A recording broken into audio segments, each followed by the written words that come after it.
là, le général Castex s'en va en guerre avec un luxe de détails. C'était même pas évident de trouver des petites séquences pour résumer ce que disait le Premier ministre. Tellement il a utilisé de mots, tellement on sent la précaution, la peur, la trouille peut-être, de ce fameux camion de nitroglycérine dont vous parliez tout à l'heure. Ben oui, je le disais, le gouvernement et son chef, le Premier ministre, marchent sur des œufs, pour ne pas dire sur des chardons ardents.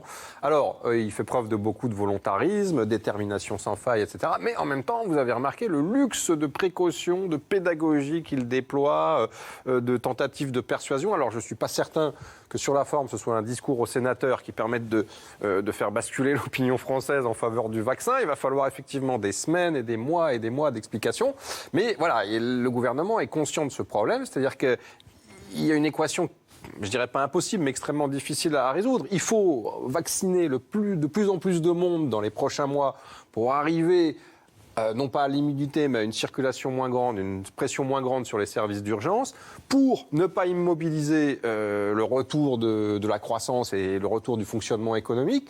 Et en même temps, beaucoup de gens refusent, on le sait, un Français sur deux. Alors, je crois que les choses se feront un petit peu en vaccinant, si j'ose dire. C'est-à-dire que les gens en vaccinant. Oui, voilà, les gens vont voir que s'il n'y a pas d'effet indésirable, ben finalement c'est moins dangereux que ça. Petit à petit, le papy va se vacciner, le petit cousin. Voilà, je pense qu'il va y avoir un effet d'entraînement.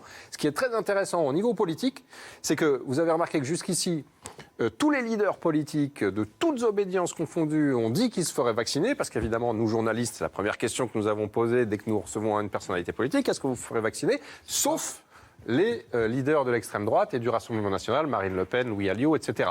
Pourquoi ? Parce que il se trouve que dans ce segment de la population, dans ce segment de l'électorat, on trouve les gens, d'une part, les plus rétifs à la vaccination, mais les plus sensibles aux thèses complotistes, selon lesquelles, Big Pharma, les grandes entreprises pharmaceutiques, ont fomenté, plus ou moins, je le dis avec mes mots, mais c'est quasiment ça, ont fomenté cette épidémie de manière à pouvoir s'en mettre plein les poches 6 mois plus tard en vendant un vaccin. Je crois que le gouvernement, il a quand même des mois et des mois de pédagogie, d'explication à déployer de façon extrêmement forte. La partie est loin d'être gagnée. Oui, et ça a commencé depuis un moment. Mais le vaccin, en tant que tel, ce n'est pas non plus forcément la signification de la fin du virus. Non, c'est une fin progressive du virus. Si tout se passe comme on attend à ce que les gens les plus fragiles soient vaccinés avant le mois d'avril. Et comme on sait que dans les hôpitaux, ceux qui remplissent les réanimations sont majoritairement des gens fragiles, si on a un bon taux de couverture vaccinale pour ces patients-là, ce goulot d'étranglement que constituaient les réanimations et les services de médecine ne sera plus là, même si le virus continuera à circuler. Et puis au fur et à mesure, on arrive à un effet de groupe. Je ne suis pas sûr que les Français soient anti-vaccinaux. Les anti-vaccinaux qu'on a depuis des années, moi je travaille malheureusement sur ça depuis des années parce que je suis confronté avec eux tout à fait régulièrement, c'est une toute petite partie. Ce sont des hésitants. Ce sont des gens qui ont besoin d'être convaincus, qui ont une crainte du vaccin, mais qui ne vont pas forcément dire non. Il ne faut pas prendre... Et ça, c'est vrai pour presque tous les vaccins. On voit qu'on arrive à obtenir finalement des taux de couverture vaccinaux qui ne sont pas ridicules du tout. Mais il va falloir convaincre progressivement